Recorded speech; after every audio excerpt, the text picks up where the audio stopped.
Marilah kita awali belajar hari ini dengan berdoa dulu. Kalau sudah, jangan lupa klik tombol like, subscribe, dan komen. Kali ini kita belajar tema 8, subtema 2, pembelajaran 1.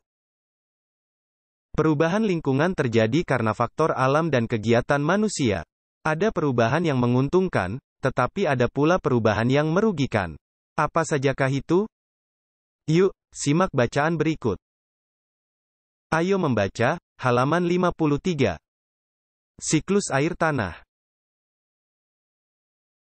Proses siklus air menyebabkan air bergerak meninggalkan tanah ke udara. Selanjutnya, air turun lagi ke tanah dalam bentuk air hujan. Nah, air yang turun ke tanah ini ada yang masuk ke sungai. Aliran air di sungai ini akan terkumpul kembali di laut.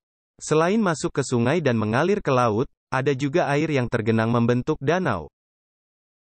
Air yang turun ke tanah ada yang masuk dan bergerak ke dalam tanah melalui celah-celah dan pori-pori tanah serta batuan.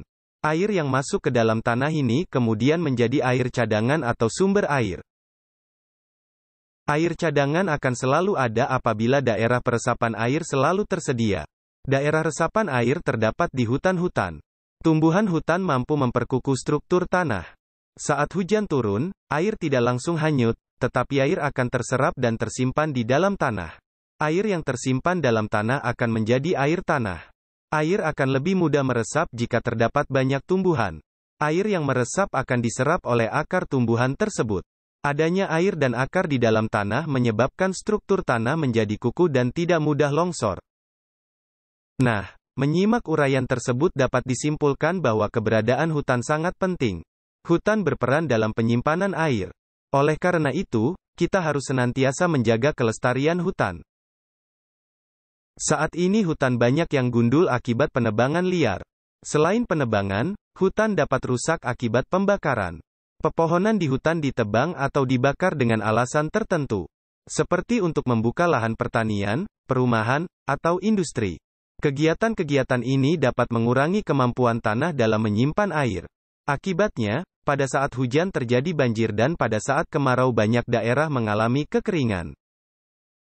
Pembangunan jalan yang menggunakan aspal atau beton yang dapat menghalangi meresapnya air hujan ke dalam tanah. Akibat, pada saat hujan air tidak dapat meresap ke dalam tanah. Hal ini menyebabkan banjir dan air menggenangi jalan-jalan. Nah, apa akibatnya jika daerah resapan air semakin berkurang? Apabila daerah resapan air semakin berkurang, cadangan air di bumi ini semakin menipis. Hal ini dapat mengakibatkan sungai-sungai dan danau menjadi kering. Keringnya sungai dan danau menyebabkan proses penguapan semakin menurun. Menurunnya proses penguapan ini menyebabkan berkurangnya pengendapan titik-titik air di awan. Keadaan ini tentu mengurangi terjadinya hujan. Kamu telah membaca teks, siklus air tanah. Peristiwa apa yang terdapat pada teks? Bagaimana urutannya? Tuliskan dalam diagram alir berikut. Siklus air tanah. Peristiwa 1. Air yang turun ke tanah ada yang masuk dan bergerak ke dalam tanah melalui celah-celah dan pori-pori tanah serta batuan. Air yang masuk ke dalam tanah ini kemudian menjadi air cadangan atau sumber air. Peristiwa kedua. Air cadangan akan selalu ada apabila daerah peresapan air selalu tersedia. Daerah resapan air terdapat di hutan-hutan. Peristiwa ketiga. Kegiatan membuka lahan pertanian, perumahan, atau industri dapat mengurangi kemampuan tanah dalam menyimpan air. Akibatnya, saat hujan terjadi banjir dan saat kemarau banyak terjadi kekeringan. Selanjutnya, ayo berdiskusi, halaman 56. Kerjakan tugas berikut bersama kelompokmu. 1. Tulislah proses terjadinya air tanah. Air bergerak meninggalkan tanah ke udara melalui proses penguapan.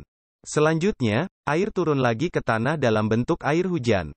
Air yang turun ke tanah ada yang masuk dan bergerak ke dalam tanah melalui celah-celah dan pori-pori tanah serta batuan. Air yang masuk ke dalam tanah ini kemudian menjadi air cadangan atau sumber air. 2. Tulislah faktor-faktor yang memengaruhi berkurangnya ketersediaan air tanah. Faktor-faktor yang memengaruhi berkurangnya ketersediaan air tanah adalah kegiatan membuka lahan pertanian, perumahan, atau industri dapat mengurangi kemampuan tanah dalam menyimpan air. Pembangunan jalan yang menggunakan aspal atau beton dapat menghalangi meresapnya air hujan ke dalam tanah. Berkurangnya daerah resapan air mengakibatkan cadangan air di bumi ini semakin menipis. 3. Tulislah kegiatan yang dapat kita lakukan untuk menjamin ketersediaan air tanah. Kegiatan yang dapat kita lakukan adalah menghemat penggunaan air, membuat lubang resapan.